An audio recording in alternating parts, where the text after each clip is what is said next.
Welcome back to my channel. Today we have a tutorial, an art journal page, when we will be doing some negative painting. So I started off with this daffodil napkin, and I love the colors of that, and that's what inspired me. But I was planning on not using the napkin as a focal image. I've done that, and I'll put a link to that video.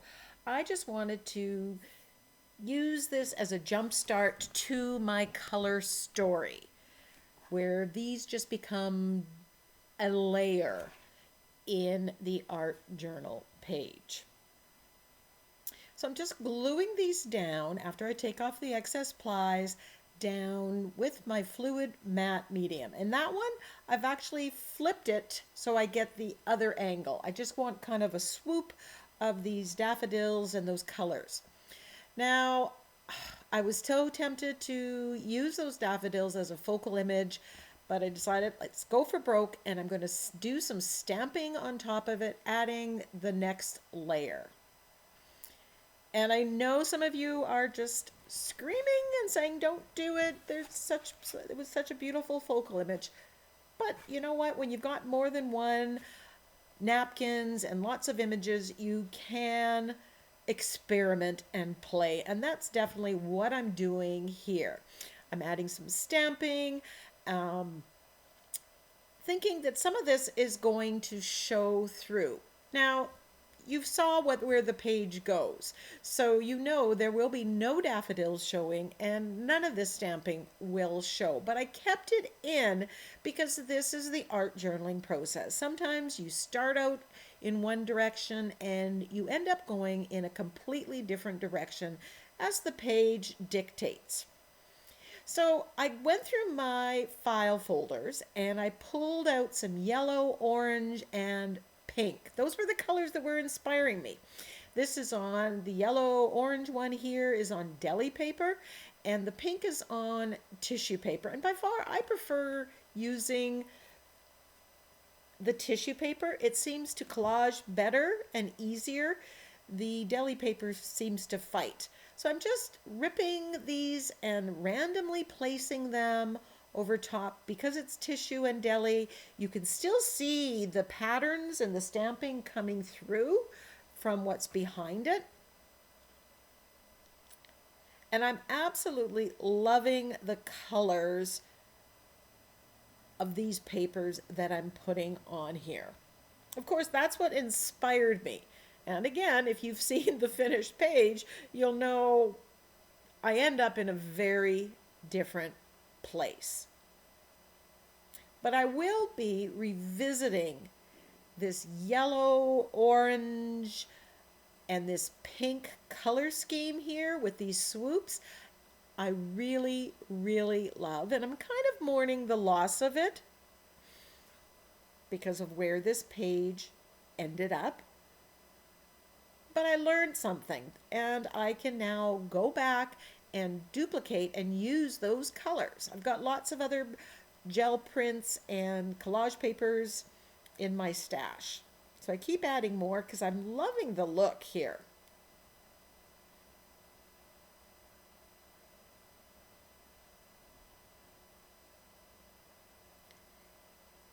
The art journal process, it really is about the process. It's about having fun, experimenting. And don't be afraid to do it. It's paper and paint or glue.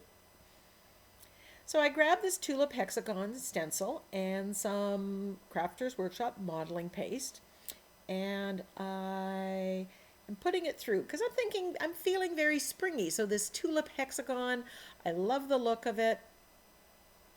Put it on, I add some texture. There's lots of texture already because I have the napkin, and then I have the tissue paper and the deli paper, and now even more with the modeling paste.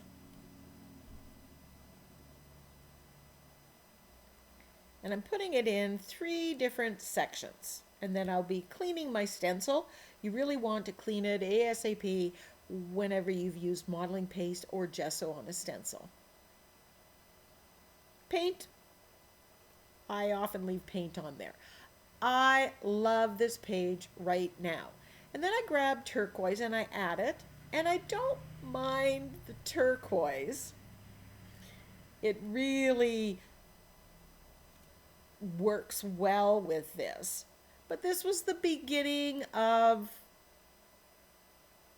the path that led me to the end page. I'm just loving the bright, bold colors here.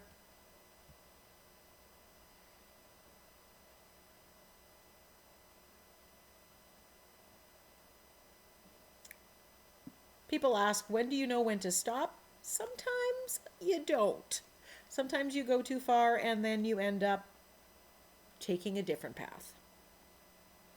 So even right here, I'm thinking, okay, I've got a swoop of turquoise, swoop of the yellow-orange, and a swoop of the pink. I kind of like it, like right here. But did I stop? No.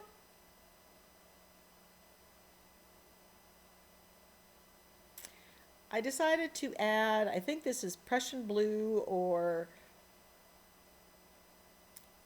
deep violet, and it's making, when it mixes with making a very darker blue, adding some contrast.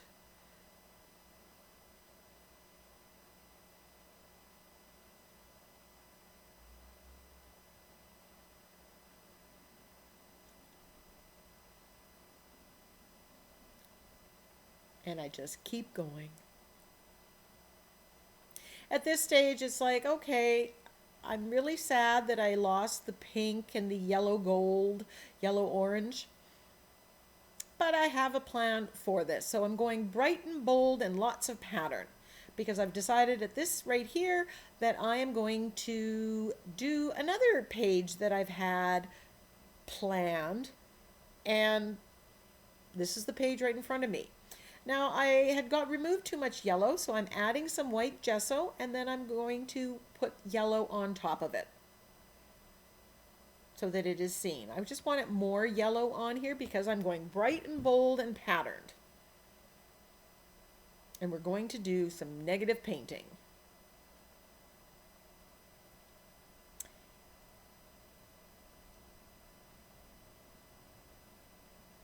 This stencil is called Fence Grid, and I'm adding some white here because I want that contrast, and I'm going to add lots of stenciling here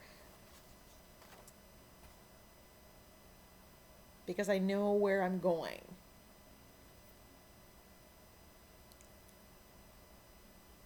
I grab the Tulip Hexagon.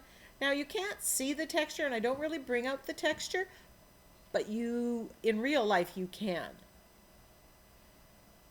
And especially if I was doing this on a canvas or a wood panel, I absolutely would incorporate texture on there. All that yummy textural goodness. This one is called Onion Blossom, and I'm going to add some yellow through it. I want little sparks of yellow here and there. And I'm targeting areas that I think are going to show up. The yellow is going to show up, the blue, the dark blue, the turquoise, the pink.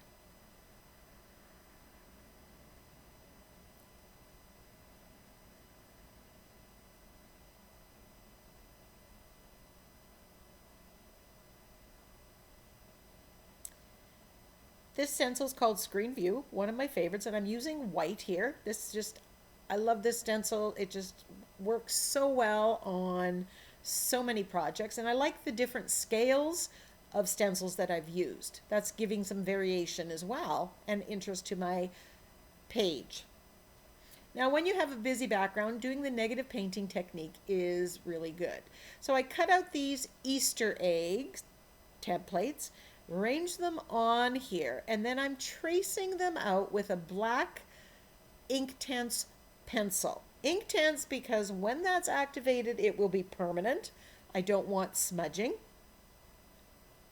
So I'm arranging it, and I'm deciding as I go which egg is going to be on top of which egg. And if you rub very carefully, you can rub off that excess line. So I'm just going to go around here. I'm not going to be showing all of this. Overlapping. I'm trying to avoid putting excess lines in. But I want it dark enough that I can see it for the next steps. Now I start activating that Inktense pencil with my angle brush and water on the outside of the egg. This is making shadow, and it's making this pop up.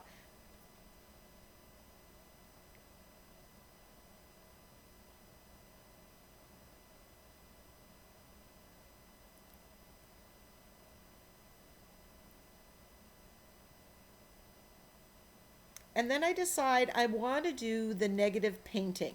So I am using bright aqua, that turquoise, and some white gesso with my angle brush, and I'm painting out the negative space. What that will do is make the Easter eggs, which is the positive space, pop. They come out of the background. So this is a good technique to use when you have a super busy background. And because these are Easter eggs, I wanted them different at different parts of the page. I didn't want all of them to look the same, and they don't. Now some of the Inktense block is getting activated and it's kind of shading the paint here. But I'll be reactivating it and going around after I paint out this aqua turquoise all the way around.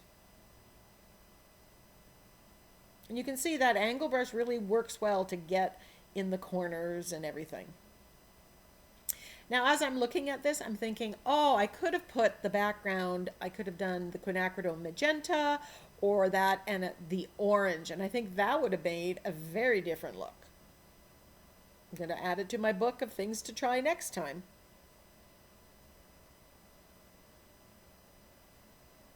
But any color that's in the egg might look good in the background.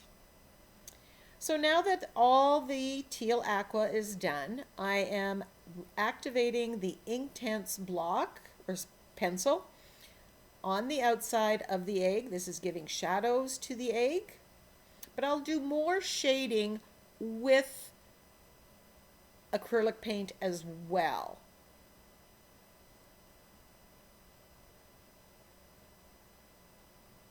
And here I go with the acrylic paint, and I am doing the floating acrylic technique for shading, and I will put a link to that video if you want to learn how to do this technique. It's one I use pretty much on every project, so it's a really good one to master and to have in your arsenal.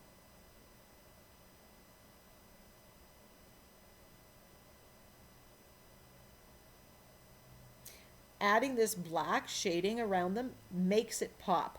So now I decide I need to put a focal point. So I have this Oh My Rabbit napkin and this rooster one.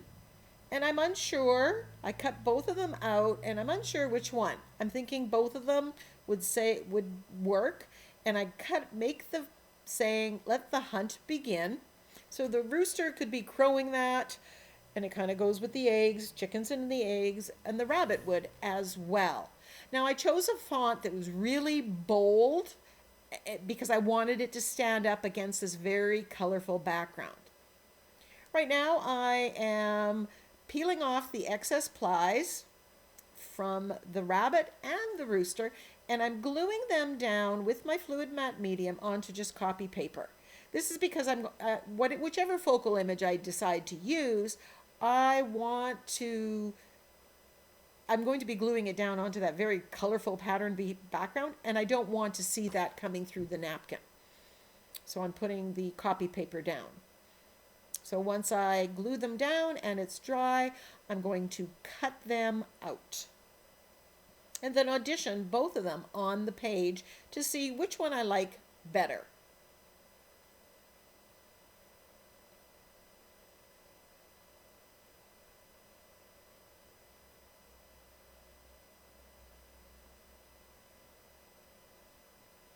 I'll put the names of both of these napkins in the description box below under Ninny's Napkins, which is where I got them from. So there's the rooster and there's the rabbit. I take pictures of them to see which one I want better. This time I actually texted a couple friends, call a friend, and I decided to go with the rabbit. But quite honestly, both would have worked well. So now that the decision's made, I'm going to glue the rabbit and the sentiment down with matte medium gel because the rabbit is a little bit thicker.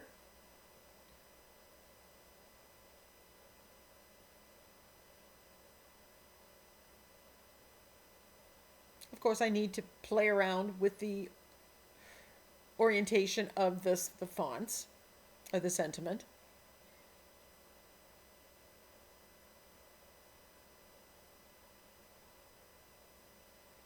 And I'm giving it a good coat, and I'm cleaning off the gel medium off my brush before I put it in the water.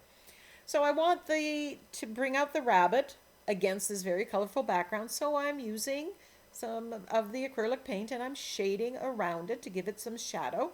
This is going to make it step up from the background a little bit. And if I had chosen to do the rooster, I would have done the same. And I know that that would have made it stand out. I colorize a little bit of the rabbit, more of a wash to just peak the colors. And again, I just want it to stand out a little bit more than it is.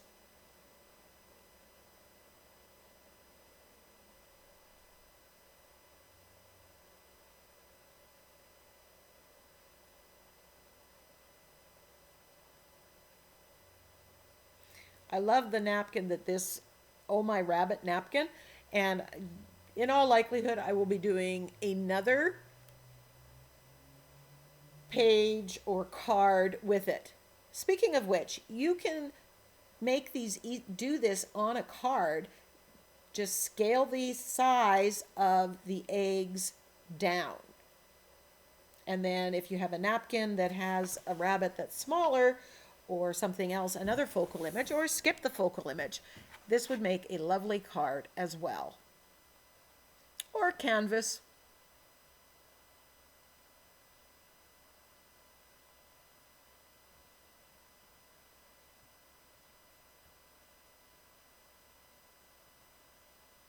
So I'm using my fine line brush and thinned brown paint, black paint, golden paint, just to add some, bring in some of that hair. Because of course on the napkin I had cut it off as a straight edge, and now I'm just making it a little bit more floofy.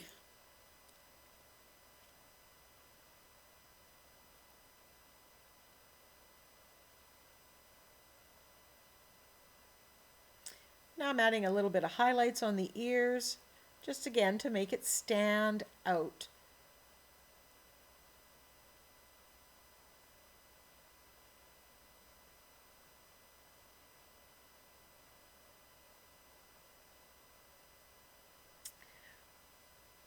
I was going to shade highlighter with white around the edge, and no, I decided to go with black because the sentiment's black and I want that contrast.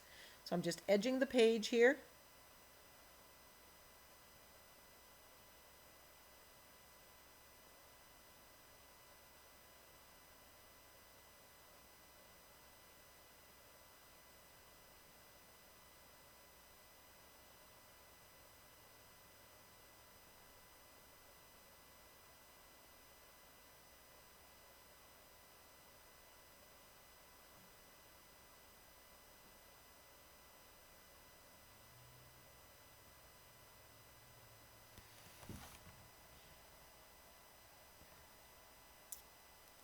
And then giving it a dry.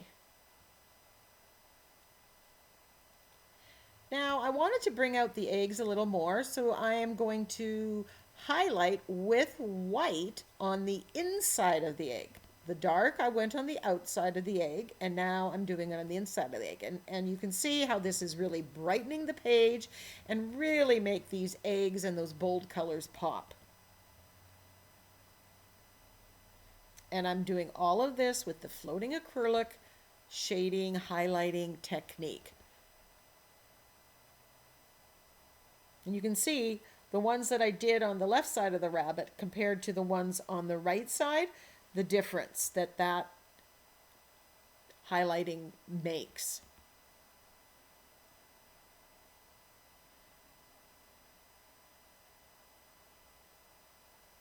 I think I started doing this with white gesso, and then I switched to white acrylic paint, which is more opaque and saves me from doing too many layers, going over it repeatedly to build up the opacity. So I spent a little time doing that. Now I've splattered with silver. Didn't give me the bang for the buck that I wanted, so then I do splatter with gold, which looks amazing on this page with the teal, the aqua. I do have pictures of the finished product at the end, some close-ups that you may want to see. How would you make this one? Would you make it as a card, an art journal page, a canvas?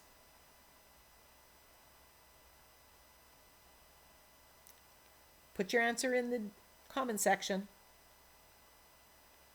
Until next time, go get creative.